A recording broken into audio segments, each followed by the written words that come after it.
Bismillah ar-Rahman ar-Rahim. Assalamu alaikum. Eid Mubarak to all of you wonderful people out there. It's of course the second day of Eid and the celebrations still continue. Like I keep on telling everyone that the best part about Eid is that it's not just one day, it's 3 consecutive days. And of course we had a lot of fun on the first day, but the second day as well, our team of Sports Extra is going to bring you exclusive content, some beautiful people that we'll be talking to, knowing their memories about Eid as well, how have they celebrated. Of course, we're now into day 2 and we still have one more day remaining. So it's about those festivities, the culture, the traditions, and I think the art of sacrifice. That's very important as well. Making amends to people that you haven't talked to, spreading love and joy, and taking care of people who are from the unfortunate, underprivileged segments of society as well. So I think all of that would be in discussion. So we'll be talking about that. We've been joined by ladies who will be highlighting their careers as well, and how can Eid be that one time, whether they can get away from those careers or do they still have to balance that routine in between as well, because some people are so dedicated that they're even training on Eid. Trust me when I say that. So we're going to be introducing you to these ladies as well. First of all, I'm very honored to be joined in studios by somebody who happens to be a national football player. She's aced it when it comes to the game itself as well.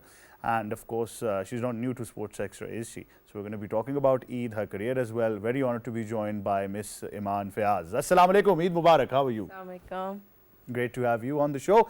We've also been joined by another champion. She is from the profession of volleyball, and of course she is actively involved in the sport as well, and we're going to be talking to her about her career and how she celebrates Eid as well. We're very honored to be joined by Miss Hira Ali. Assalamu alaikum, Eid Mubarak. How are you? Assalamu alaikum, Eid Mubarak. I'm good. Thank you very much for joining us as well. Now, Iman, first of all, how's it been so far? Of course, we're into day 2 now. Has it been crazy, hectic? Has it been peaceful at home? How's Eid treated you so far? The first day is mostly busy because you know you do the sacrifice and everyone's busy with the meat and there's a lot of mess in the kitchen. So I think the attention's everywhere. The men are out with the, you know, dealing with the qurbani, and then the women are inside the kitchen cleaning up the mess. So that's how the first day goes. Second day is a bit more peaceful because then you have you eat that meat on the second day basically. So it's that. Yeah, so you know, she has really summed up Eid. I mean, the men are out, there's eating of food. I mean, that really elaborates what's been happening in the past 2 days, and I think that's the way it has been. But Hira, how's your Eid been so far? I think family, tradition, culture, everything involved, how has Eid treated you?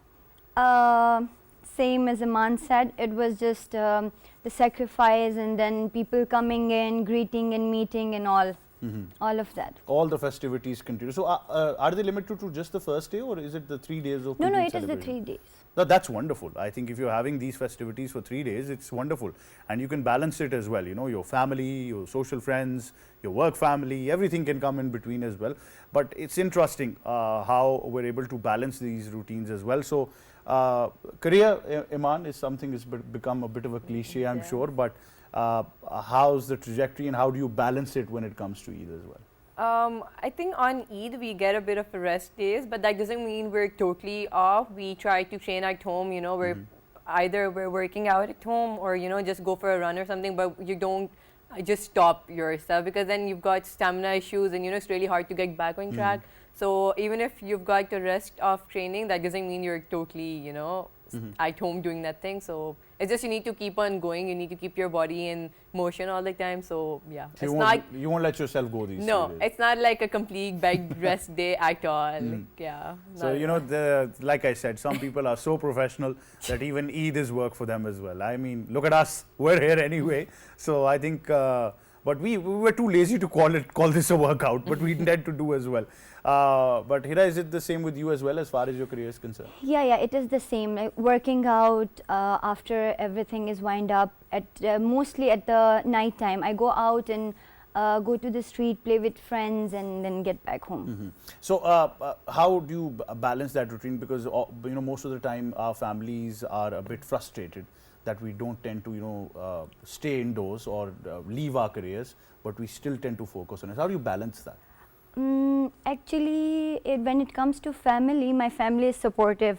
So I don't have issue with family saying that Playing on no, Eid. yeah, stay home and just stay Don't with play the on Eid. guests and don't play. No, it's not like that. So that's very important, you know, because most of the times our parents are really concerned that on Eid at least we should be staying indoors and not just, you know, spending all the time outside. So I agree that even if you've got supportive families who respect your career, that's a big positive in your life, isn't it? And I think it's very important that that balance is created, because the balance doesn't mean your profession and your family. It also means your family also balancing that routine for you as well. They play a very pivotal role when it comes to balancing your routines. So Iman, Eid is obviously, Eid ul Azha is about the sacrificial animal. So, you know, over the years, of course, from our childhood up till now, it's always been about that sacrificial animal. So, have you been, if you remember those fondest memories, have you been involved in the selection process, the emotional attachment, or have you been the, you know, stay away type from the sacrificial animal? No, I'm an animal lover, so I just, you know, basically at home as well, we keep goats and sheep. It's not just like, you know, just before Eid we go and get them. Even this year we had the sheep since the past whole year, and then that's what we sacrifice. And I think that's more meaningful to you. I think when it comes to in Islam, that's what they tell us, that we're supposed to get an attachment to these animals and then we sacrifice. So we feel the loss of losing something we love. So it's not like we go to just before and get it. We keep them throughout the year and then we sacrifice them. So that's a emotional, I think, attachment that it hurts, but like especially for me, because I love animals and I'm like no. But then again, it's what our religion requires, so it's okay. Are you eating that animal as well? No, I don't eat meat. Oh, that's a bummer. I would have loved to see that part of the emotional attachment where, you know, I love the animal to an extent where he's in my belly. So I understand that part of it as well. What about you, Hira? How does your attachment to the sacrificial animal or the selection process goes? Same. I am so much attached to animals. You know, I just love animals.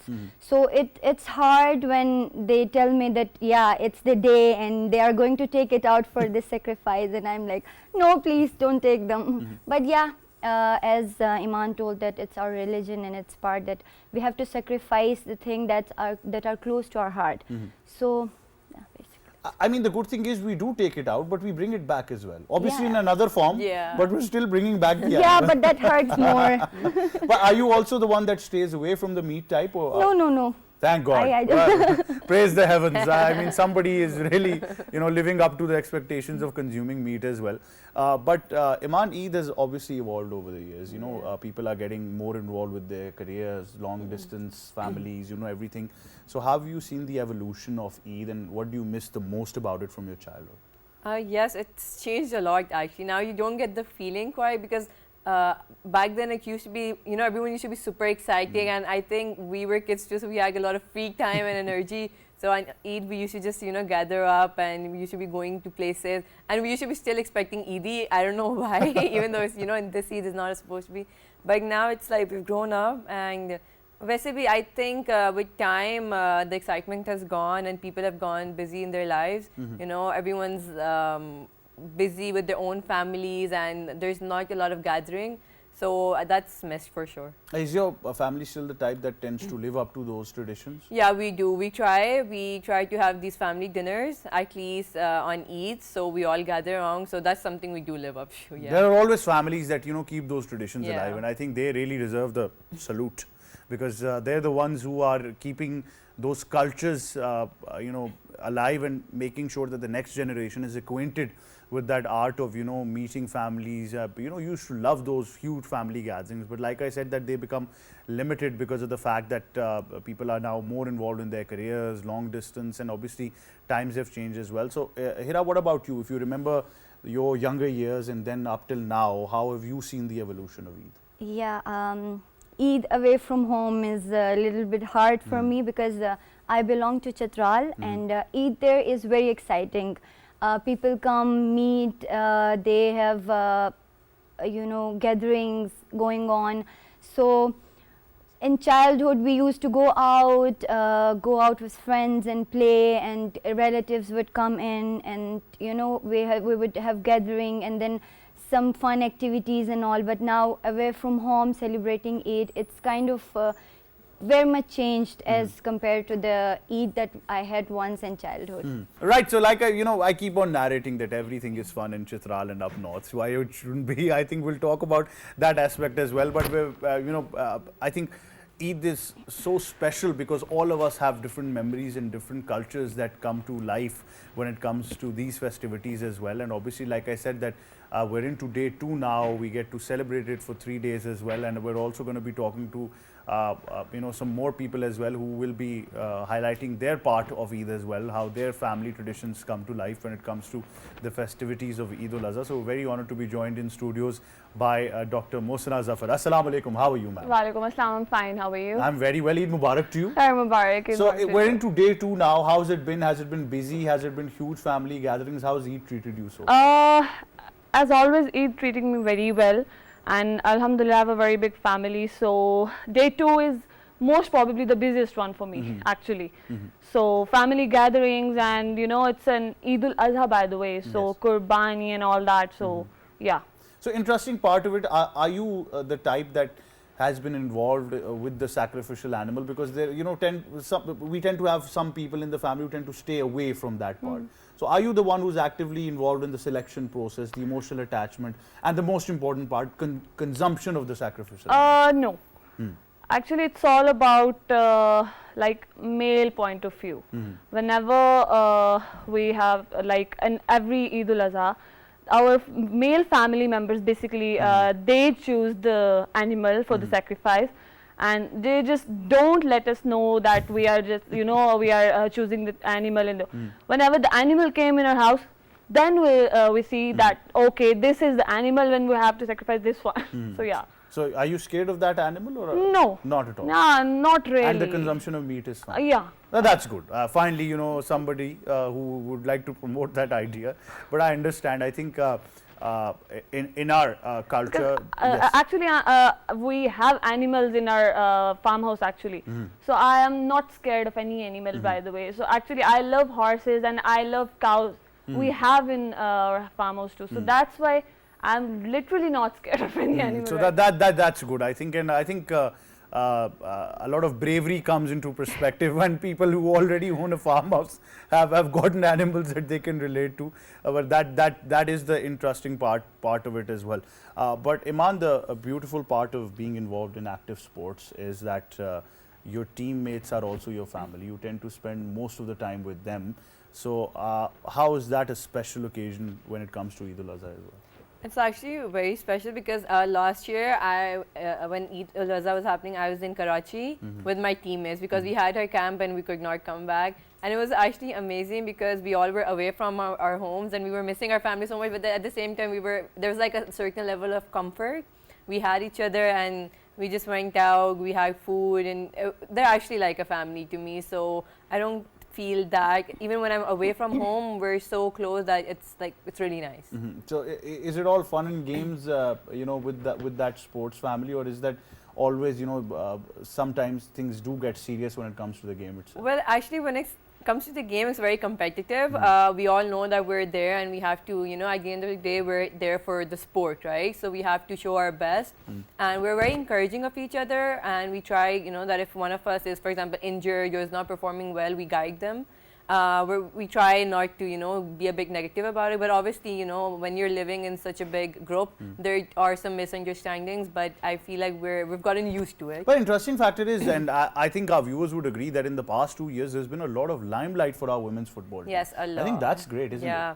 I'm hoping it stays like that because you never know when the tables turn. So we've been out, we've been in the SAF Championship, Asian Cup, and we're going to attend the SAF Championship again in 2024. So I hope things go smoothly for us, and yeah. I think we can proudly say that, she can brag about it as well. Member of the Pakistan women's football team. How long have we waited to hear this? I really respect the fact, and I agree with Iman on this one, that we hope that the consistency of that level stays the same, that like I always say, don't always be result oriented. The fact is that you need to give them support. We need to create heroes and role models. People like Iman, their stories are going to be very important, because at the end of the day they'll be inspiring the next generation of female footballers. So I think that's very important that we celebrate these careers as well. But Miss Hira, like I said, everything is fun in Chitral, isn't it? But talk us through your career as well. I mean, volleyball, you decided that I'm going to play that, that's the sport I want to do, and the support that you already mentioned. How's the career trajectory been? It is very tough, because coming out from Chitral, where it is male dominant society and sports is not so normal, especially women playing sports is not so normal. So coming out from there and playing sports was very tough for me. My sister Karishma is the first women football player from Chitral. So she has faced lots of problems, and it was same with me. But on the other side, my father have always been so supportive. So he didn't let us down. He was always supportive, and he was always there for us. He was like, go, do it, you can do it, it's fine. Let the people say, don't just hear them, just go and do whatever you want to. So I have been inspired from my family, because my family is a sporty family. Yes. So yeah, there where I have started playing. So how does the community look up to it? Obviously, a lot of these young girls would see you, other members of your family that I know as well, and they would look up to them as role models probably. So what's the change in the community when you obviously travel back and kids come up to you, they know that you're a volleyball player? Yeah, it's so much effective. Recently, I did arrange a volleyball camp there for the girls in Chitral. So I was very happy to see the girls, because they were traveling half an hour and coming to play volleyball and attend the camp. And there's no like car or no travel facilities, but they were just coming by their own, playing volleyball, and they were just taking tips from me that how can we go to national level, and how can we play international level. So yeah, that is so much impactful and effectful for them. No, that's beautiful, isn't it? This younger generation that is so intrigued, so exciting, so inspired by the fact that, and that's why I say that it's very important in every sport to create role model as well. And I absolutely adore the fact that even volleyball now is becoming a very popular sport in Pakistan because of the broadcast viewership that they're enjoying. It's great that from our part, I think the media fraternity finally is giving the right attention to various sports in Pakistan. It's always been very important. It's not just that the talent or results haven't been there. They've always been there. They've not come to the limelight. So I think that part of the system we've really come across. But I agree when it comes to, like, once again, I mentioned that Iman said that all of this needs to be on a consistent level. We don't want it to be a year or 2 years hype and then we let it go with the winds or the sands of time. So we want it to stay there as well. Dr. Mohsina, your career is very, very interesting, isn't it? Working with a lot of sports personalities. So talk us through your career trajectory as well. It's been very difficult when I entered in this career, and I really didn't know about that at that time, and I was very new in this field actually. So I had to treat some sports athlete, sportsmen, and the female came to me and they said, like, they told me about their injuries and all that, and for a little bit at that time I was confused, and I was thinking, like, how can I treat them, how can I do that, because that was my very new time in this field, right? So when I treated them, and when I see their like, I don't know what to say right now. I am always feeling like I'm a very that kind of a person who always who always see a person in pain and just want to treat them very kindly and very softly. Yeah. Yes. So it's just very difficult for me at that time, but Alhamdulillah I done very great, and now I am in that stage where I don't know, I just treat very quickly. Yeah. So. But what's the most common injury that sportsmen right now are facing? Knee injuries are very common in these. And why do you actually. think is that? Why? Because I guess as you told us about, like, football is very common in these days. Football players are very common. Like football players came to me very Frequently, yes. yeah, very frequently. So knee injuries, and most probably if I see the other way, like not really, but shoulder injuries most probably, not really, but knees injuries are very common in these days because of the football players, runners, and cricketers as And well. how important is it, Dr. Mosna, that we talk about the fact that routines have changed? I think the diet that we're consuming right now probably does not have that balance or lacks the nutritional value, and that's why I think bones are breaking right now. Very, very. People in these days are really not good about eating food and all that.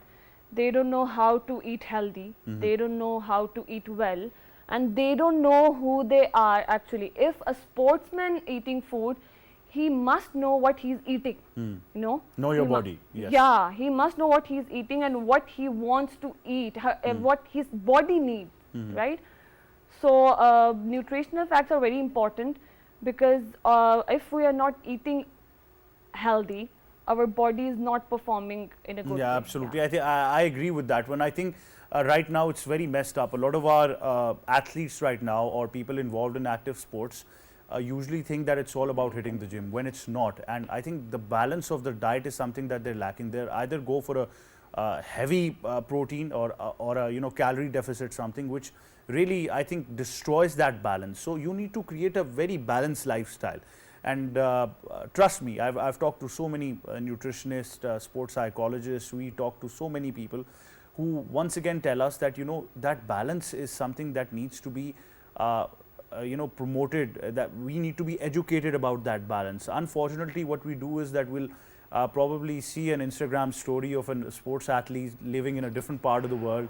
Everybody's different. Every culture is different. We can't do what somebody is doing in another part of the world, and we tend to replicate that, when I think that's not the case. And also I think that we really need to promote the cause of sports science in our part of society as well. We need to have these individuals, especially with sports teams as well, where people, players can go talk to them that this is my daily routine, this is my body type, what do you think suits me the most as well. But professional people, not people who are there for only the But job. I guess people are not they're very busy in these days. That's why they don't know how to eat healthy and how to because of their busy routines, as I think. Well, they have time to eat, but but not Yeah. eat healthy. So I guess it's about playing with your mind as well. But Iman, that diet perspective is very important. Your team as well, your Yeah. coaches, everybody that is involved in the entire process, that is one part of the picture. But one part of that picture has got to be your individual effort as well. So how important as a footballer yourself you can relate that balance of the diet? I think it matters a lot because our coaches are not there with us 24 hours. Yeah. They're going to give us 3-4 hours. The rest of the day you're by yourself. You should know what you're going to eat, what you're going to bring out in the field. And if you're not eating healthy, it shows. Honestly, I feel like it shows on the field, and it shows in your stamina. And I think that's one of the biggest problems. I feel like when we go play internationally, we see that the players over there, they're so strong. Even though we have the skills, but we don't have the strength. So we're weak from inside, and we're all fragile, and they're super strong. And I feel like this is why they have they've got a proper dietitian, and they focus on their diet. Over here, it's not that focused. But isn't it unfortunate that when we consider that international level and us, there's a huge gap like you mentioned. Yeah. But in order to cope up with that, the mistake that we, I think, oftenly make is that we try to go through a rigorous routine, and that further breaks our bodies. Yeah, because we're it's not like equipped for either that. you don't do it at all or you do it at extreme level. So I think there should be a balance. You should know how much your body can handle the gym and the diet. So I would not recommend anyone going, on a strict diet or eating too much protein and stuff. So I think these things matter a lot, and they do show on the field when you're out there. And I've seen it myself because when now it's a bit better, but when I was in under 16 camp, so we didn't have anyone to guide us through. We used to be eating Everything. Yeah, McDonald's and oily food, and then we had our matches in Bhutan and Thailand, and when we faced those players, it was we were like, what is going on? So what's the strict no food policy right now? No junk food, obviously. Yeah, no. But I've what cut else? down on soft drinks, and I actually don't have. And the thing is, I feel like in the beginning it's a bit hard, but once you get used to it, then it doesn't matter. It is hard. You're yeah, looking to bite at but I everything feel that like in is the there. beginning it's hard. So, for example, I haven't had it since a year now, and now I'm at a point that if it's in front of me, I will not care. I don't know. I think I've gotten used to it. Probably I've got like a very strong. Yeah. So yeah, I'm good with it now. It's all but about the mind. yeah, it's all about the mind. It's all about. But trust me, I do understand. You become absolutely crazy for the initial days. I can relate to that, and I think that's your breaking point. If you survive for that Yeah. 1 week, then as Iman said, that even if it's in front of you, you're like, no, thank you, I'm good. Please, a glass of water is fine, probably. And probably then you move on to carbonated water. I don't know, but even the taste sounds funny as well. Here, our mountain people are tough, especially from Chitral. I'm sure that there's nothing to worry about stamina. I understand that, but you know, and I respect the fact that, you know, Chitral has very gotten that clean diet and good quality food, fruits and everything involved. But what's the balance like over there? In Chitral, it's all organic food Yes. and organic stuff, so it's not a big problem to balance the diet. But living here in the city, it's and being an athlete, it's hard to, you know, balance the diet, because we go to universities, we go out hanging around with friends, so we do eat junk food and all. So we definitely need to be more concerned about what we eat and what we are going to have when we are out.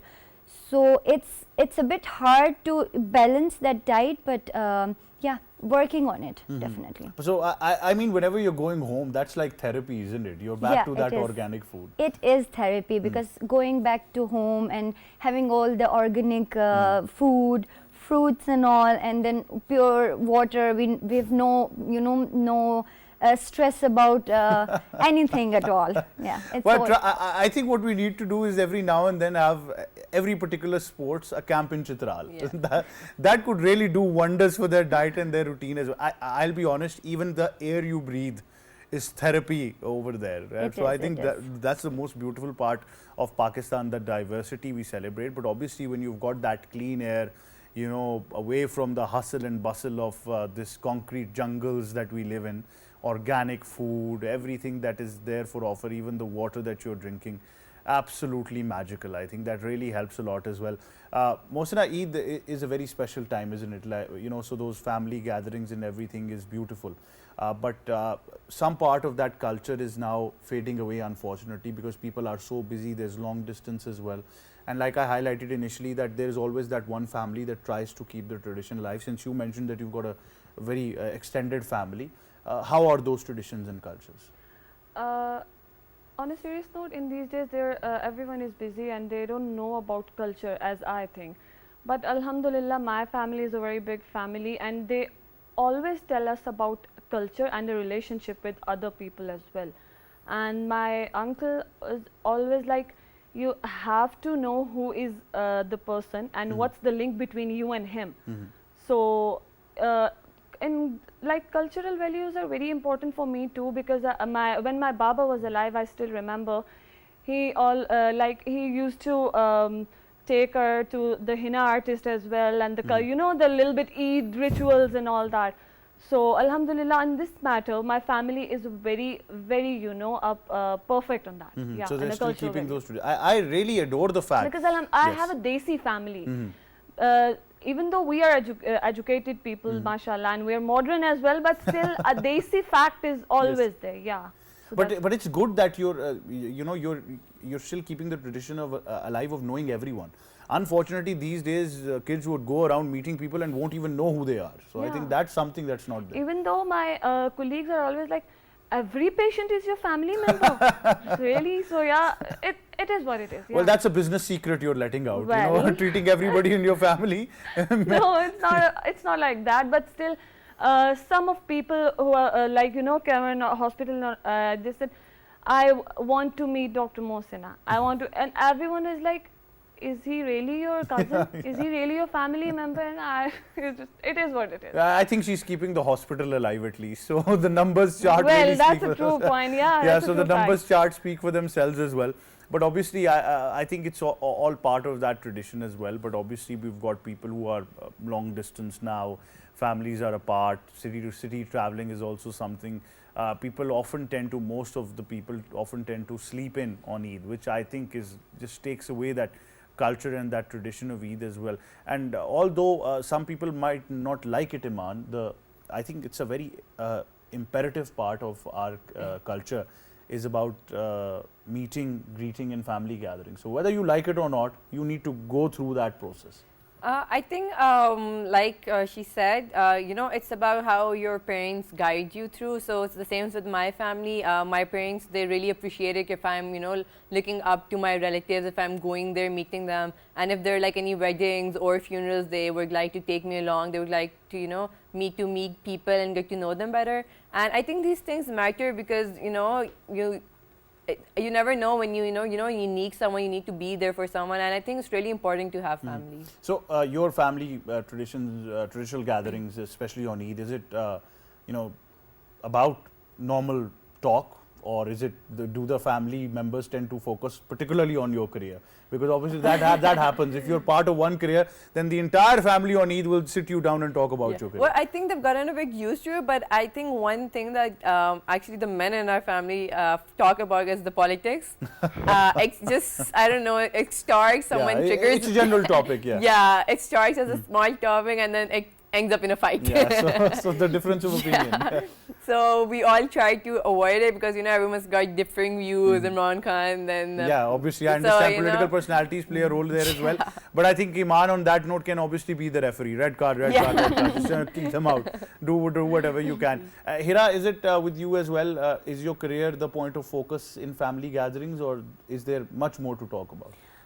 Actually, there is much more to talk about because all of them live out of home, like in cities and all. So it's Eid and everyone is there at home. So it's much to talk about different things, about their experience out, everyone, how was everything going there, and it's much to talk about. So I think a lot of diversity comes onto the plate. It does. So what's the traditional food that you're enjoying on that Eid? It is mostly dairy foods. It's I don't know what is it called in Urdu, but we call it shoshpalaki, chira shapik and all. They all are dairy foods actually. That's beautiful. I mean, even the name sounds tasty. So you can probably crave it as well. It's organic pizza. It's kind of pizza, but it's an organic pizza. Organic pizza. I'm all in for something that's organic, especially if it's a substitute of pizza. I think the society really needs it right now. The amount of consumption numbers that we have for pizza as well.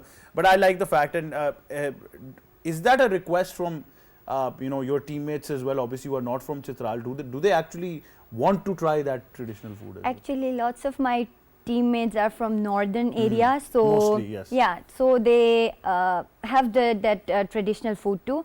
But yeah, friends who are from the city, they do ask me, please take us along. We want to go there. We want to breathe some fresh air and we want to eat some organic food and fruits. So yeah, it is. I think the next show we need to plan in Chitral and take Hira along. Oh, maybe, sure. I would love that. Yeah, so maybe we can be blessed with that organic traditional food and that, I think, breath of fresh air as well. So I'll ask my team to plan the next show in Chitral if we can. That would be great as well. But Mosna, what's the go-to food on Eid? Obviously, it's meat, but what form of meat are we looking at?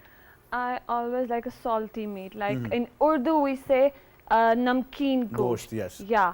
So I really love that, and my mom is like a very good chef. Seriously. So I love to eat that salty meat as well. But my sister loves something else. My cousin loves something else. So the most important thing which we always have to, you know, make in every occasion, like it's a chicken biryani.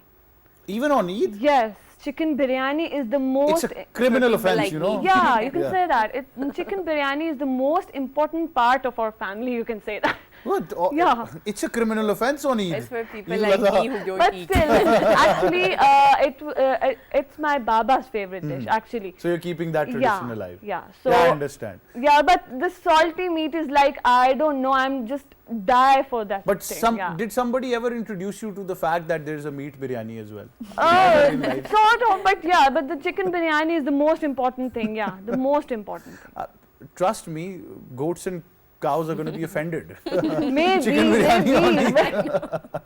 Chicken biryani on Eid, but Iman was just whispering. It's a kind of a weird thing, Yeah. but still, it's just a I don't know how to, but it's just the most important thing. I don't know, but yeah, it is. Bunkers, as some might say in England, but Iman was just whispering to me that, you know, for people like me who don't eat meat, so your go-to food is chicken biryani. Yeah. Then you have to, if I- you must come to my place. Yeah, in no, if you India. have any family dinner, I call them, I'm like, is there anything made of chicken? And they're like, yeah, we've got chicken for you. And I'm like, okay. Yeah, There's you always must that come to my one place odd in now. the family, isn't it? You know, that's probably looking at the end of the table, searching for probably the last bit of roti, probably, if there's no chicken. But interesting choice, isn't it? That means that even your barbecue's chicken then. Yeah. Wow. Wow. Well, Protein intake is very important. Yeah, I do Always. things for the, I have other things for it. But being a physiotherapist, I always used to say, please, I want to eat something made with the meat as well. But we always make food, chicken food. Like, you know, on every Eid al-Adha as well, chicken food is the must. Yeah, chicken food is like, you know, I always crave for the chicken. But on this Eid, I like, excuse me, what are you doing? What I want, like, I want to eat meat, but the chicken biryani, when I see the chicken biryani, I was like, okay, that's fine, I'm okay with it. Well, you do realize I'm still confused. Yeah, I'm a bit confused. I don't know what whether I eat meat or whether I eat the chicken biryani. I don't know, but In another part of the world of our culture, I would have been arrested for saying chicken biryani on Eid al-Adha. Maybe. I'm going to be mocked by people who watch this show. But cultures, diversity is certainly there, but in nowhere did I actually think that that diversity would lead me to chicken biryani on Eid al-Adha. But fun fact, why not? I mean, people tend to have all sorts of you know, traditional or cultural diversities, and I think why not celebrate chicken biryani on Eid al-Adha? That's a new for me as well. But I truly respect the fact that you know, at least she's defending it. She's at least trying to defend it on Eid al-Adha. And Iman's already happy that finally the topic has shifted from meat to chicken. So somebody's happy. come to my place now. Yeah, obviously. And I think we should come and mock you guys as well for what you're doing to our culture and tradition. But obviously, I think barbecues are a very important part of it as well. Like I just mentioned, a lot of you have been spending time on the grill, and it's always that time as well that the consumption of meat in different forms really steps up. I think you know, whether it's you know, being cooked in a desi fashion, or people trying to create fusions with Western recipes as well, it all comes to life as well. But it's very important that the most important part of Eid is the community that we talk about as well, community living. And although I think that, like Hira also mentioned, that in Chitral and you know, some places that still enjoy that community living, it's very important to practice it in other parts of Pakistan as well. So Iman, it's not just limited to the family, is it? It's about the neighbors, the locality you grow up in, and obviously the community is very, very important this Eid. Yes, I know. But the thing is, now, you know, times have changed. It's so hard to get a hang on your own family that when you look out for your neighbor and stuff, you at times forget.